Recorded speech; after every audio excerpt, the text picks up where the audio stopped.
Okay, so we're going to copy an existing shirt so that we can make a new shirt to the same sizes. Now for that, we need 9 measurements. There should be a downloadable document on the same page, so if you download that, you'll be able to see what those measurements all are, print it out, and then you can fill it in for your reference. So if we start off with the collar, then again, if you want to iron the shirt first, it makes the job easier. Everything's nice and flat and you'll get the best results. So here we're looking for the center of the button stitching, and we're going to measure to the center of the buttonhole.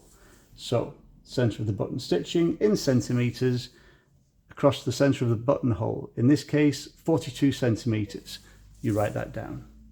Next thing we need to do is the front of the shirt, so we need to fasten the shirt up.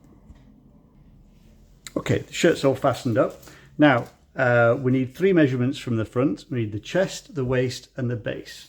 So for the chest measurement, we want to go for the outside edge of the armpit seam to the same place on the other side. Put the shirt nice and flat, but don't pull it in the middle, just keep it nice and flat. Again, in centimeters, we go from the outside edge to the outside edge on the other side. That's 60 centimeters. Now, of course, we want the circumference of the whole chest, so we want to double that, and that's 120 centimeters.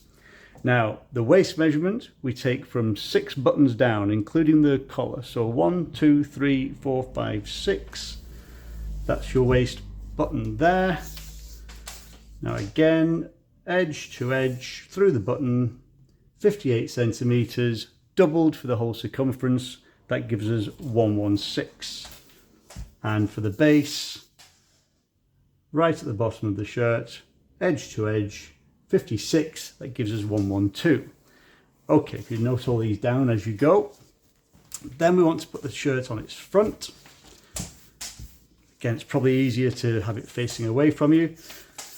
Then we want to go from the outside edge of the shoulder seam to the same place on the other side. Again, on this shirt's 48 centimeters. Make a note of that. Then with the shirt facing away from you, we want to go and do the sleeve. Again, from the outside edge of the shoulder seam where we just measured to, all the way down the sleeve, and to there at the bottom is 64.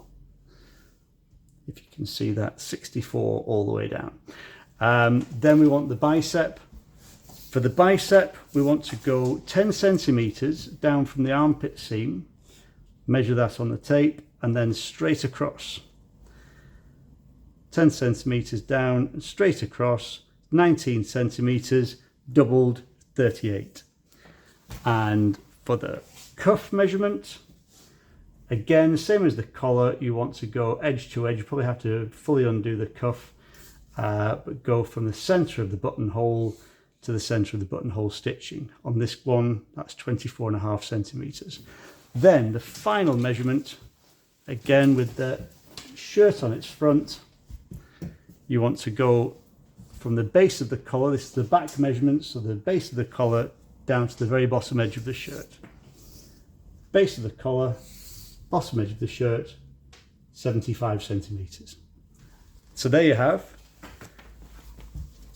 very quickly, collar, chest, waist, hip, shoulder, sleeve, bicep, wrist, and back. Those are the 9 measurements you'll need to make a new made to measure shirt from the measurements of an existing one.